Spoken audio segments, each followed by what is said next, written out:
Bourbon County, Kentucky, September 1834.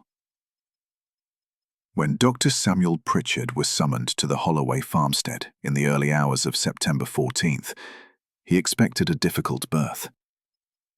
Martha Holloway had been in labor for nearly 20 hours, and the midwife attending her had sent urgent word that medical intervention was required.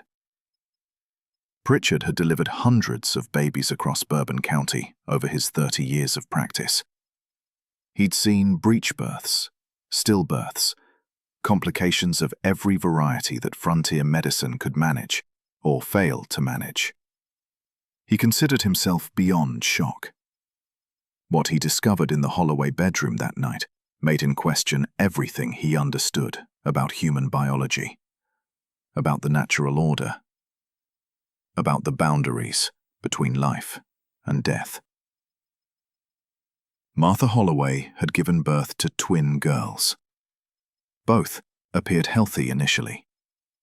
Normal weight, normal coloring, normal crying that indicated functioning lungs. But as Pritchard cleaned and examined the infants, he noticed something that made his hands begin to shake. The twins were connected. Not conjoined in the medical sense he understood. Their bodies were completely separate. Two distinct children with no shared organs or tissue. But they were connected, nonetheless, by something Pritchard couldn't identify. An translucent cord between them, roughly 6 inches long, that seemed to pulse with its own rhythm. The cord wasn't umbilical. It didn't connect to their navels. It emerged from the center of each infant's chest, just below the sternum, connecting them heart to heart. Pritchard tried to cut the cord. His scalpel passed through it without resistance, as if cutting through mist or air. But the cord remained intact, completely unaffected by any physical intervention. He tried again with different instruments. Nothing could sever whatever connected these children. And stranger still, whenever he attempted to separate the twins by moving them apart, both infants would begin to scream with an intensity that seemed beyond normal infant distress. A sound that made everyone in the room feel suddenly, inexplicably terrified. Pritchard did what frontier doctors often did when faced with mysteries beyond their understanding. He documented what he observed, declared both children healthy despite their unusual connection, and told the parents he would monitor their development. He took careful notes in his medical journal, notes that would be discovered 140 years later and would raise questions that modern science still cannot answer. Before we continue with the story of the Holloway twins and the mystery that defied every attempt at explanation, we need you to join this investigation. Subscribe to Liturgy of Fear and hit that notification bell, because stories like this, where nature produced something that shouldn't exist according to all known laws, deserve to be told. Leave a comment telling us what you think. We want to know if you believe there are phenomena that science simply cannot explain, or if every mystery just awaits the right knowledge to solve it. What happened with the Holloway twins didn't begin with their birth.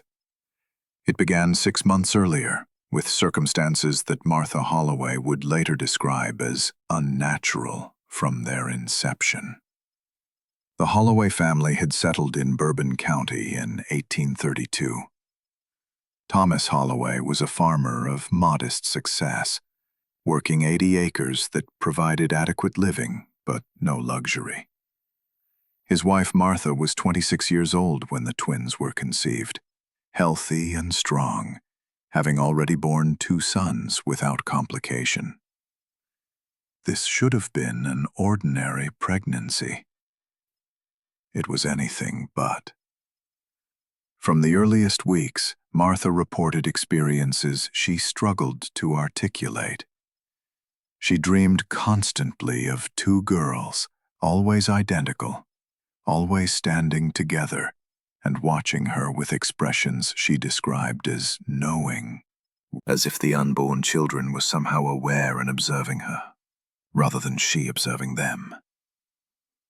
She would wake from these dreams feeling watched, feeling that something in her womb was studying her with intelligence that fetuses shouldn't possess. The pregnancy progressed normally, in medical terms. Martha gained appropriate weight. Her health remained good. But she reported to her husband and to the midwife who attended her that something felt wrong in ways she couldn't explain. She felt two distinct presences inside her, which was normal for twins, but she also felt a third presence, something between the twins, something that seemed to have its own awareness, separate from either child. Thomas dismissed these concerns as pregnancy anxiety. The midwife, an experienced woman named Sarah Pemberton, who had attended hundreds of births, was less certain. She later testified in depositions taken after the twins' birth that she'd felt something unusual when examining Martha.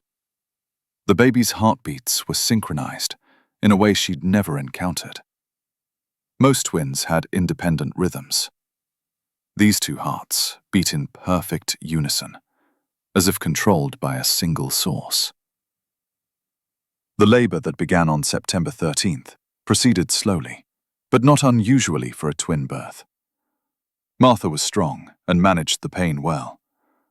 But as the first infant crowned, Sarah Pemberton noticed something that made her immediately send for Dr. Pritchard.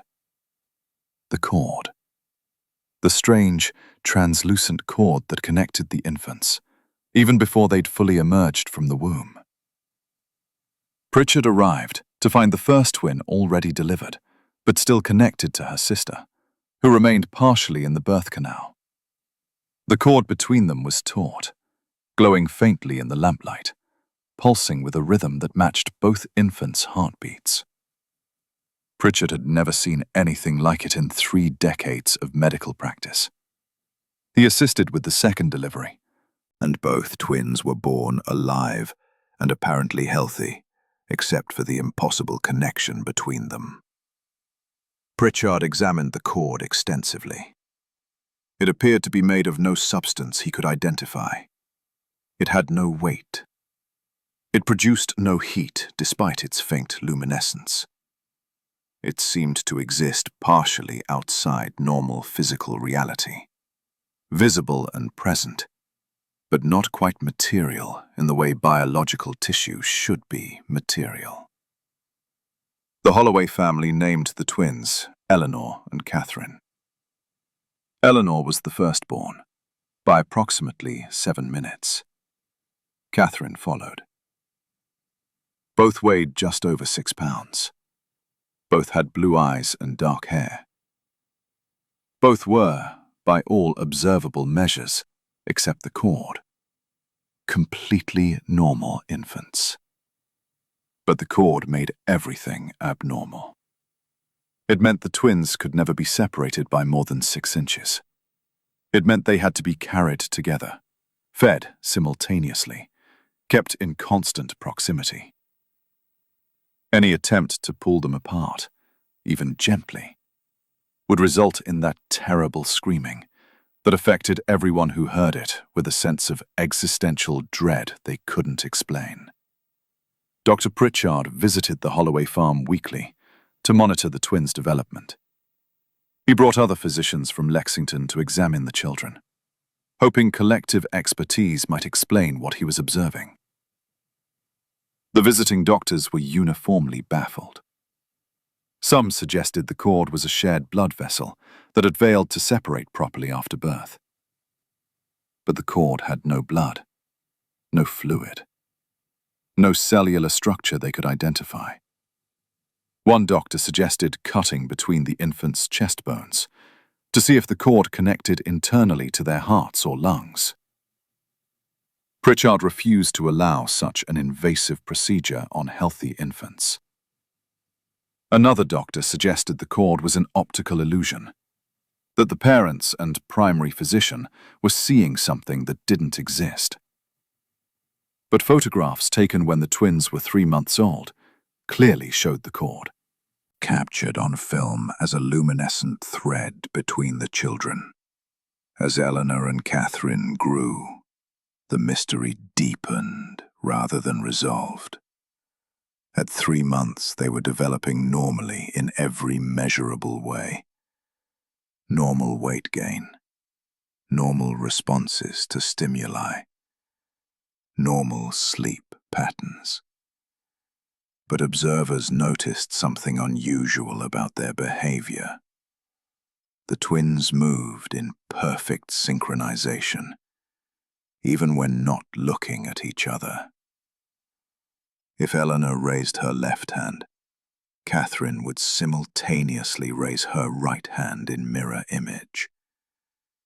If one turned her head, the other would turn hers in the opposite direction at the same moment. It was as if they were a single consciousness operating 2 bodies, coordinating their movements through the cord that connected them. At 6 months, the twins began making sounds, not the random babbling of normal infants, but coordinated vocalizations. They would make sounds in sequence, Eleanor producing one tone, and Catherine responding with another, creating patterns that almost seemed like language. Martha Holloway reported that listening to the twins' sounds made her deeply uncomfortable, as if they were communicating in ways she wasn't meant to understand. Dr. Pritchard documented all of this meticulously. He measured the cord regularly and found it never changed length. Always 6 inches. Always glowing faintly. Always pulsing in perfect rhythm with both twins' heartbeats. He tried various instruments to interact with it. Magnets had no effect. Heat had no effect. Electrical current, generated by a voltaic battery, seemed to make the cord glow slightly brighter, but otherwise produced no change. By the time Eleanor and Catherine were 9 months old, the Holloway household had become a place of constant pilgrimage. Word had spread about the twins and their impossible connection. Doctors came from across Kentucky and neighboring states to examine them. Religious leaders came, some claiming the twins were blessed, others insisting they were cursed. Curiosity seekers came, offering money to see the children. Thomas Holloway, uncomfortable with the attention, began refusing visitors. But the interest didn't diminish. The twins' first birthday in September 1835 should have been a celebration. Instead, it marked the beginning of changes that would transform mystery into horror. The twins had begun to demonstrate abilities that went beyond synchronized movement. Martha reported that the twins seemed to know things they shouldn't be able to know. If one twin was in another room and experienced something, the other twin would react simultaneously, as if experiencing the same event despite physical separation.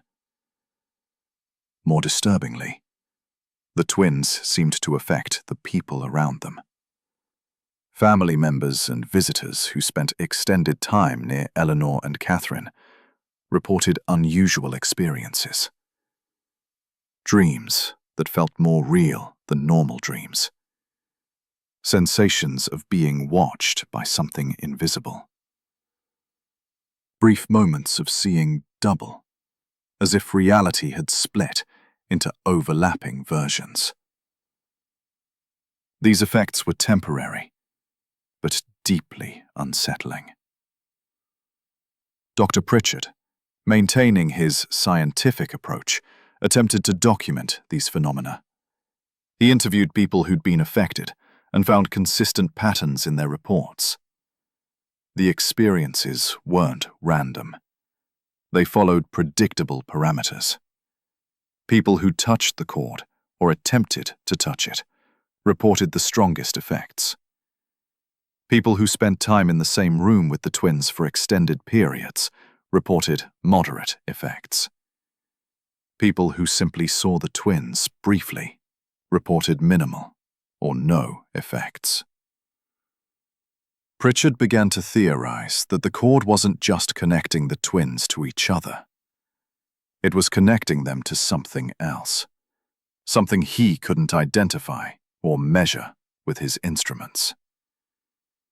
The cord seemed to be a channel, a conduit through which something was flowing that existed outside normal physical reality. In December 1835, when the twins were 15 months old, an incident occurred that would shape the rest of their short lives.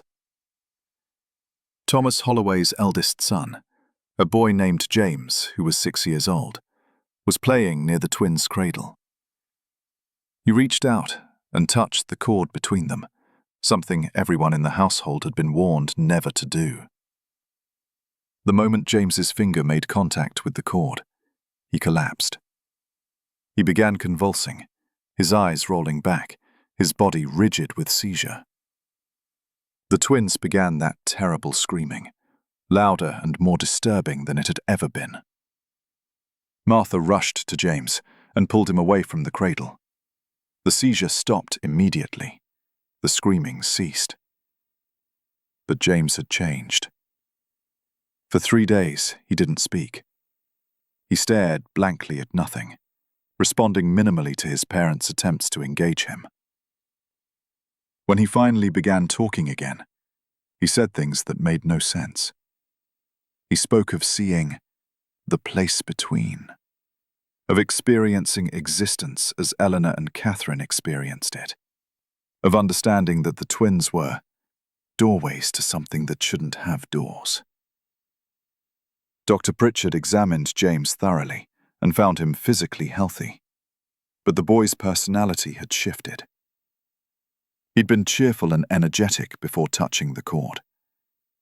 Afterward, he became withdrawn, quiet, constantly anxious. He avoided the twins completely, refusing to enter any room where they were present.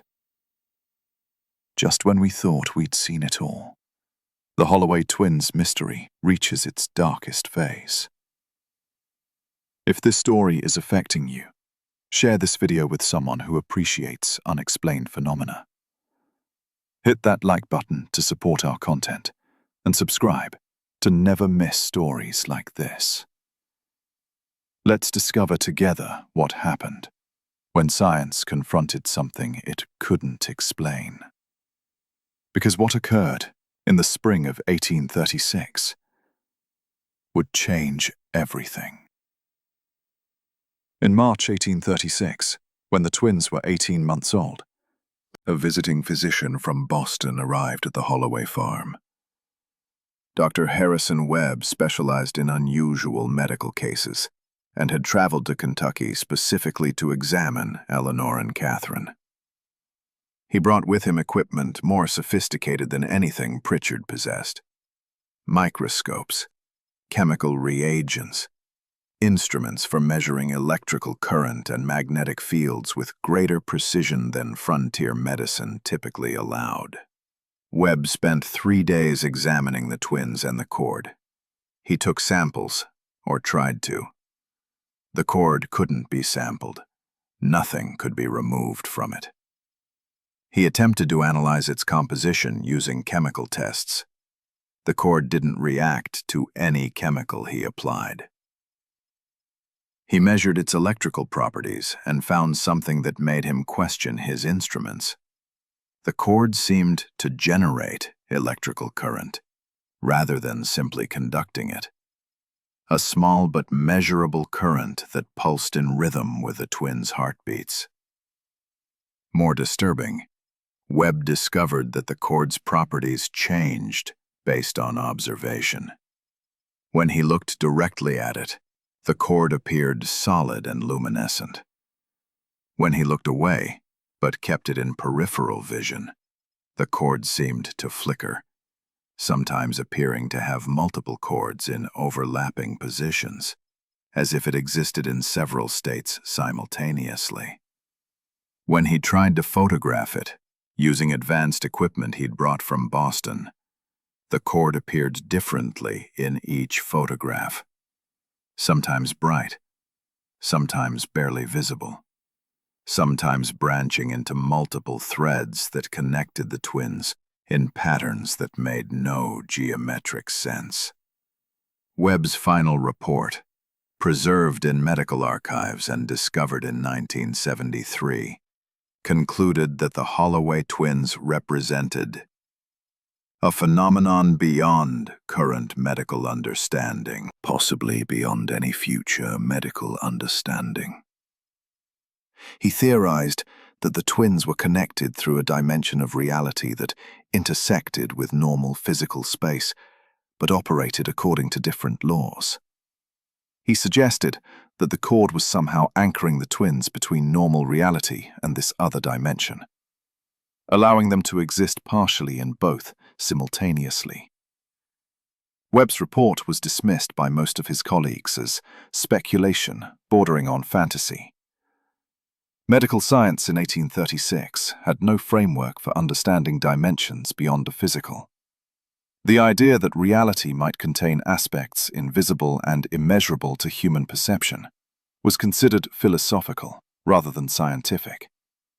Webb's reputation suffered significantly from his report, and he never published further research on unusual medical cases. But Webb made one prediction in his report that would prove accurate. He suggested that the twins' connection couldn't be sustained indefinitely, that whatever anchored them to both realities would eventually destabilize. He predicted that the twins would not survive beyond early childhood, though he couldn't specify the mechanism that would cause their deaths. The Holloway household had become increasingly difficult by mid-1836. The twins were now nearly 2 years old, developing language and mobility, but their behavior was increasingly abnormal. They moved in perfect synchronization, as if choreographed. They spoke simultaneously, often finishing each other's sentences or speaking in unison. And they seemed to know things they shouldn't be able to know. Martha reported that the twins would describe events happening elsewhere on the farm with perfect accuracy, despite being unable to see those events. They would know when visitors were approaching, before anyone else heard or saw them. They would react to things that were about to happen, seconds before they occurred, as if they experienced time differently than normal people. Most disturbing, the twins had begun speaking about the other place. They would describe a location they claimed to visit, a place they called home in ways that suggested they considered normal reality secondary to wherever this other place was. They described entities there, beings they interacted with, things they saw that bore no resemblance to anything in physical reality. Martha and Thomas tried to dismiss these descriptions as imagination, the fantasy play of young children, but the twins described this other place with consistent detail, never contradicting themselves, building a coherent picture of somewhere that shouldn't exist. Dr. Pritchard, still monitoring the twins regularly, documented their statements. He began to suspect that the twins weren't imagining another place. They were actually experiencing it, accessing it through the cord that connected them. He theorized that their consciousness existed partially in both realities simultaneously, giving them perception beyond normal human limits. In July 1836, the twins' behavior changed dramatically. They stopped sleeping. For 3 days, Eleanor and Catherine remained awake continuously, their eyes open, staring at nothing visible to others. They didn't eat. They didn't cry. They simply existed in a state that wasn't quite consciousness and wasn't quite unconsciousness. The cord between them glowed brighter during this period, pulsing faster than their heartbeats, as if something was flowing through it with increased intensity. Martha and Thomas were terrified. They called Dr. Pritchard, who arrived with Webb, who had remained in Kentucky specifically to monitor the twins' development. Both physicians examined the girls and found them physically healthy, despite not sleeping or eating. Their vital signs were normal, but they were clearly not present in any meaningful sense. They had withdrawn into whatever other place they accessed through their connection, leaving their bodies functioning, but vacant. On the 4th day, the twins suddenly returned to normal consciousness. They began crying, eating, sleeping. But they'd changed. They spoke less frequently afterward. When they did speak, they talked primarily about preparing for something they called the crossing. They described it as inevitable, as something they'd known would happen since before their birth. They weren't frightened of it. They seemed almost eager. Dr. Pritchard asked them what the crossing meant. Eleanor and Catherine, speaking in perfect unison as they often did, responded, "Going home. Back to the place between. We were never supposed to stay here. We came through to show that the place exists. Now we have to go back." Neither physician knew how to respond to that statement. If the twins were correct, if they actually existed, partially in another dimension or reality, then their presence in the physical world might indeed be temporary. But the mechanism that might return them to wherever they'd come from remained completely unknown. August 1836 brought an answer, though not one that provided comfort or understanding. The twins were 2 years and 3 days old. Martha had put them to bed in their specially constructed crib that accommodated their connected state. She checked on them around midnight, as she always did. They were sleeping peacefully, the cord between them glowing softly as it always did. When Martha checked again at dawn, the twins were dead. Both of them. Simultaneously. No apparent cause. No distress. They had simply ceased living sometime during the night, their bodies cooling together, their hearts stopping in the same moment. Dr. Pritchard was summoned immediately. He performed the most thorough examination he was capable of conducting. Both twins appeared completely healthy. Their organs were normal. Their bodies showed no signs of disease or injury. They had simply stopped living, as if someone had extinguished them like candles. The cord between them remained even after death. It glowed for approximately 6 hours after the twins died, gradually dimming until it finally faded completely and disappeared. Once the cord was gone, the twins' bodies could be separated without resistance. They became 2 distinct corpses where they had been connected entities in life. Pritchard wanted to perform autopsies. Thomas and Martha refused, unable to subject their dead children to such violation. The twins were buried together in a single coffin in the Holloway family cemetery. The funeral was attended by dozens of people who'd known about the twins or examined them, all seeking closure for a mystery that had no satisfactory conclusion. Dr. Pritchard wrote his final report on the Holloway twins in September 1836. He documented everything he'd observed over their 2-year lives. He included sketches of the cord, descriptions of their behavior, testimonies from people who'd been affected by proximity to the children. He concluded with a statement that still resonates with researchers who've studied his work. I have observed something that should not exist, according to all known principles of medicine and natural philosophy. I cannot explain what the Holloway twins were, what connected them, or what purpose their brief existence served.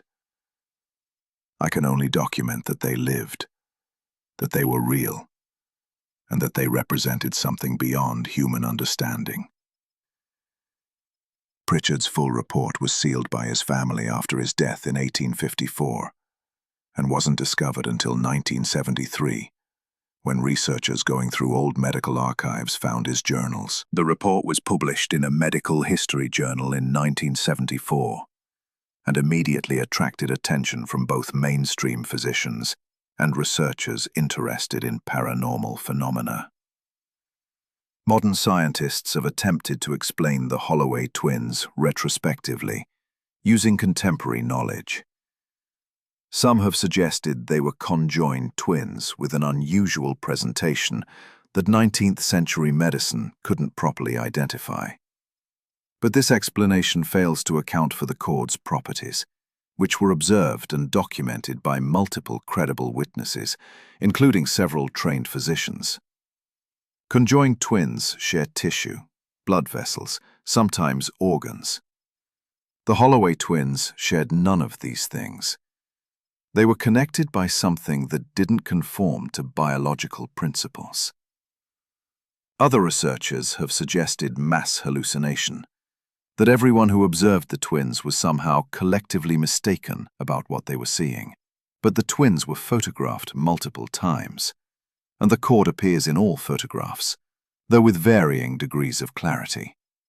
Hallucinations don't appear on photographic plates. Some have proposed that the twins had a rare genetic condition that produced unusual tissue formation between them. But the cord had no tissue. It had no cellular structure. Chemical analysis attempted on samples of the twins' blood and tissue, preserved by Pritchard and discovered with his journals, showed nothing unusual. Whatever connected the twins existed independently of their biology. The most controversial explanations come from physicists and quantum theorists who've studied Pritchard's documentation. Some have suggested that the Holloway twins might have been connected through quantum entanglement on a macroscopic scale, that they represented a biological manifestation of quantum principles that normally operate only at subatomic levels. Others have proposed that the cord was a wormhole, a connection through spacetime that linked the twins to each other and possibly to other dimensions or realities. These theories remain speculative. No one has proposed a testable hypothesis that could definitively explain what the Holloway twins were or what connected them. The case remains one of the most thoroughly documented medical mysteries in history, for which no satisfactory scientific explanation exists. The Holloway farm remained in the family until 1912, when it was sold to new owners who knew nothing about the twins. The family cemetery, where Eleanor and Catherine were buried, still exists, though the graves are unmarked. Thomas Holloway refused to place markers, claiming he didn't want curiosity seekers disturbing his daughter's rest. The exact location of their burial was passed down through family oral history, but was lost when the last direct Holloway descendant died in 1968. Dr. Pritchard's journals are now housed at the University of Kentucky Medical Center archives. Researchers occasionally request access to study them, though most mainstream scientists remain skeptical that the twins were anything other than an unusual case of conjoined twins, misunderstood by primitive 19th century medicine. Dr. Harrison Webb's report is preserved at Harvard Medical School archives. Like Pritchard's work, it attracts attention from researchers interested in medical anomalies and unexplained phenomena. Webb's career never recovered from his Kentucky experience.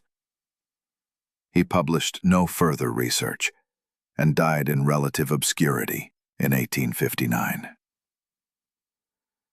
The photographs of the Holloway twins remain the most compelling physical evidence that something unusual occurred.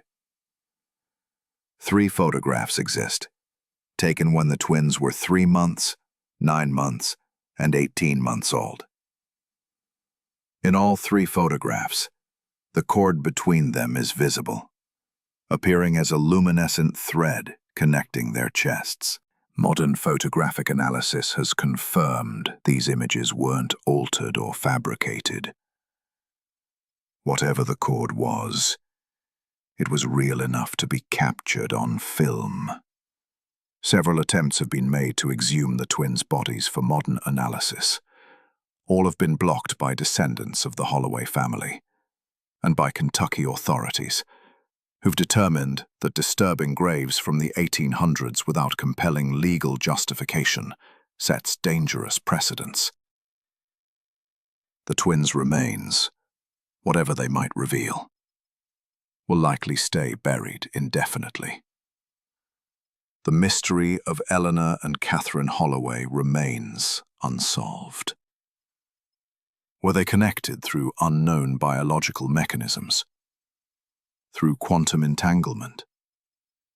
Through dimensions of reality that intersect with our own?